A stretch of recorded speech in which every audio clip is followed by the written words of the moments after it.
Natural disasters are the destruction of land and resources where a society resides. The disasters are caused by natural events such as flood, tornado, hurricane, or earthquake. These disasters have a profound effect on not only the environment but the social systems in place where the event occurred. There are intersections between the natural and human social systems, which often have a direct effect on marginalized populations.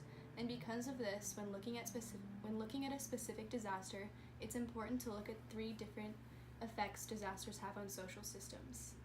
The 3 things that explain the effect on human social systems are 1, the cause of the disaster. For example, hurricanes or flooding. Next, the social context from the causes, like racial segregation. And then the effect, which would be that it may affect African Americans on a much greater scale than others in the community. Those are just one example of the effect a certain disaster can have on social systems, but as you look around the world, there are many other scenarios with similar detrimental effects. Another important aspect of natural disasters is the collective trauma that's associated with disasters. Collective trauma has to do with kin relationships. When a large number of people are affected by a disaster, everyone shares similar feelings of loss. Whether that be an entire population's homes being destroyed in a hurricane or the loss of family members, most everyone feels the same grief because of the similar effects throughout the entire community. One example of a natural disaster with extremely destructive effects was Hurricane Maria that devastated Puerto Rico in the fall of 2017. The hurricane was a Category 5 storm and the worst Puerto Rico has witnessed in almost a century.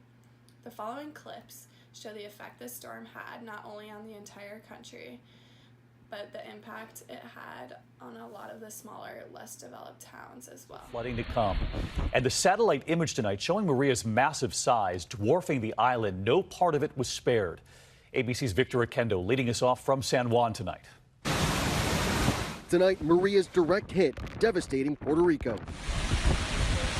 The first Category 4 storm to strike Puerto Rico in 85 years, slamming ashore around sunrise. We are back here on the northern side of San Juan here. I can only imagine what went down when this thing made landfall in the southeast corner of this island. Obviously the eye getting closer and closer to us, that eye wall now scraping the northern beaches here.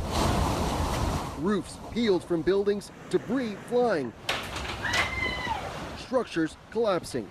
Up to 30 inches of rain in some areas, engulfing whole neighborhoods. Michelle Torres using everything she can to keep the water out. The wind howls and screeches, the doors rattle. We are outside of San Juan in the town of Guaynabo. It was hit very hard. A lot of destruction to homes, down trees and power lines as well. And now they're dealing with this, flooding in every direction. The emergency management director saying the entire island is destroyed.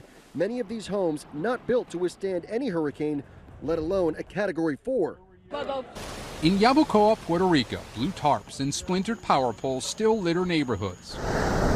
Where Maria first made landfall 6 months ago today. It's like the storm came through yesterday. Tomas Castro Vega has been using a generator to survive. If you had a message for Washington right now, what would it be? We need help, please. While many parts of the island, especially San Juan, are returning to normal, Yabucoa's mayor tells us his town has been forgotten, and 70% of it is still without power. He's furious with the Army Corps of Engineers' recent decision to scale back resources. What do you say to the mayors who argue that this drawdown is happening too soon? At this point, we are moving transmission, distribution, utility workers into those areas that need the effort. It can only fit so many workers. Here in the mountains, the power poles have been hardest to reach. People here feel like they were the first to get hit, but the last to get help.